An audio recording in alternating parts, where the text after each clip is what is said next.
प्यारी सास संज्ञा जी, प्यार से कहिए धन निरंकार जी, सबसे बड़ा मूर्ख कौन है इंसान जग में, इससे अवश्य कहीं मैं तो नहीं, ये सोचे कि कहीं मैं तो नहीं। एक नगर में एक राजा के अजीब सी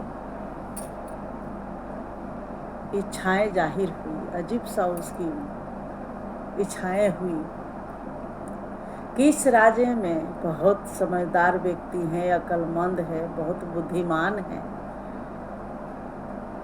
एक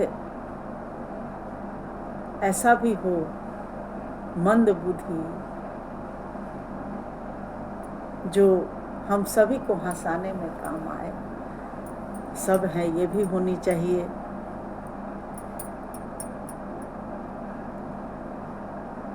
एक मूर्ख होना चाहिए, अक्लमंद तो बहुत है, यहाँ एक मूर्ख का भी होना जरूरी है। एक मूर्ख भी होनी चाहिए जिसकी बातों को सुनकर मेरा और आप सबका मनोरंजन हो। वो राजा ने कहा उसकी बातें सुनकर आप सबकी मेरा भी मनोरंजन हो। एक मूर्ख ऐसा होना चाहिए। प्रतियोगिता हुई मूर्खों का, तो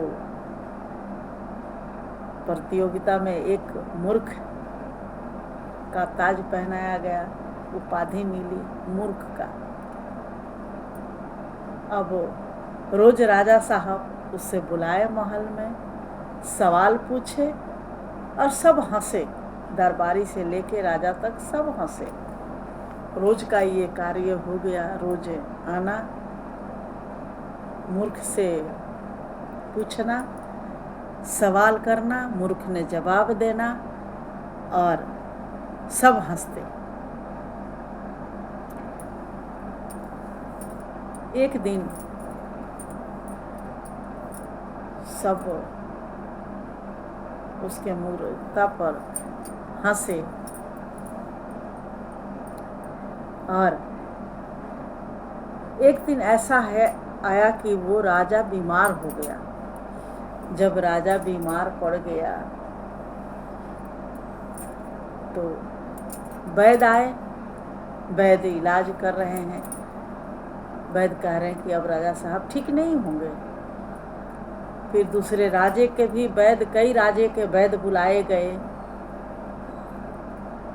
इलाज चल रही है, लेकिन वो भी वैद्य कह रहे हैं कि राजा साहब ठीक नहीं होंगे, राजा साहब अब ठीक नहीं होंगे। अब राजा साहब सोचने लगे कि मैं जब ठीक नहीं होऊंगा और आखिरी समय आ रहा है, पल आ रहा है, इस पल में क्यों ना खुश होना चाहिए, हंसना चाहिए, हंसा जाए। जब ये पल आना ही है तो इस पल में क्यों ना आनंद ले, हंसें। तो दरबार में जो वो मूर्ख व्यक्ति था, उस मूर्ख व्यक्ति को बुलाया गया और राजा साहब कह रहे हैं कि तुमसे मैं हर रोज पूछता हूँ, सवाल पूछता हूँ, तुम जवाब देते हो। आज मेरे से तुम पूछो, मैं जवाब दूंगा, मेरे से तुम सवाल करो, मैं जवाब दूंगा। मूर्ख पूछता है कि अच्छा ठीक है, अब जाने वाले हैं आप, तो राजा हैं, तो वहाँ जाएंगे रहने के लिए या आएंगे फिर वापस? राजा ने कहा कि नहीं, रहने के लिए वहीं रहेंगे, अब आना कहाँ होगा, वहीं रहेंगे प्रभु के पास।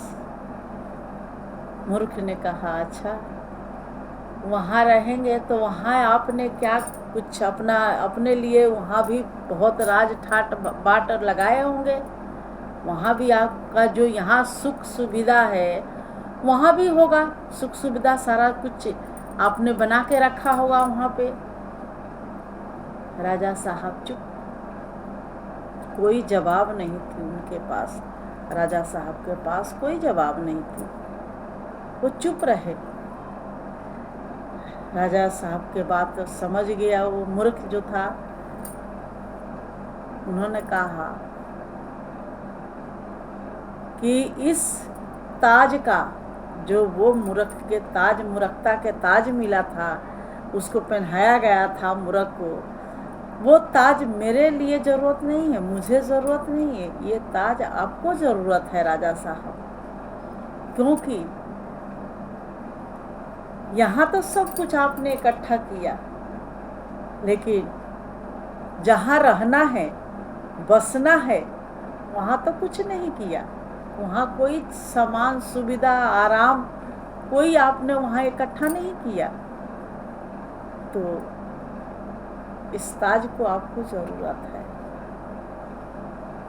यहाँ तो जितना धन संपत्ति सब कुछ जोड़ रहे हैं, सब कुछ कर रहे हैं, लेकिन जो लेके जाना है प्रभु भक्ति, प्रभु के जानकारी प्राप्ति, जो इस रमे हुए राम को जानकारी प्राप्ति, उसे तो हम कर नहीं रहे हैं। बस कमाने के दौड़ लगी है। लेकिन जहाँ करना है सेवा, सिमरन, सत्संग, प्रभु परमात्मा को जानकर, इसको मानकर, इसको देखकर, इसको होकर, इसमें खोकर, वो नहीं काम कर रहे हैं। और जो व्यक्ति इस काम को कर लेता है, उसका जीवन यहाँ भी सफल और वहाँ भी सफल, प्रभु के दरगाह में भी सफल और इस संसार में भी सफल। क्योंकि इस संसार में रहकर भजन भक्ति किया, इस प्रभु के जानकर, इसको मानकर और इसमें खोकर जब भक्ति किया, तो उसका जीवन यहाँ भी सफल और वहाँ भी सफल। जो काम करने के लिए आए हैं वो काम कर लिया, वो धन्य है, बड़े भाग्यशाली है। जो प्रभु के जानने के लिए आए हैं, इसकी भक्ति के लिए आए हैं, वो काम कर लिया, वो भाग्यशाली है। जो नहीं किया है, अभी भी कोई देर नहीं हुई है, वो काम करें, ताकि यहाँ से इस संसार से जाएं तो इस उज्जवल जाएं, उज्जवल होके जाए दरगाह में। प्रभु पूछेगा जवाब, तो फिर सर ना झुकाएं, सर ना झुकाना पड़े, फट से कहें कि हाँ प्रभु, आपने भेजा था जिस काम के लिए, वो काम करके आया हूँ। आपके उस धरती पे जो प्रचार कर रहे थे, आपकी रास्ते को बता रहे थे, वो रास्ता मैंने देख लिया है, वो जान लिया है, इस प्रभु के हो गए हैं, इसमें खो गए हैं। बस मन उजला करके जाएं, ऐसे इस संसार से रुखसत हो। तो जो जिस काम के लिए आए वो काम करके, प्रभु को रिझा के, गुरु को रिझा के, सेवा सिमरन सत्संग करते हुए इस आनंद और इस परमानंद से जुड़ के ये जीवन सफल बनाते चले जाएं। और लाइक भी कर दीजिएगा, अगर अच्छा लगे तो लाइक, सब्सक्राइब और कमेंट जरूर करिएगा। आप सभी संतों के पावन पवित्र चरणों में दासी सर रखे कोटि कोटि धन्य निरंकार कर रही है, परवान करिएगा। धन्य निरंकार जी।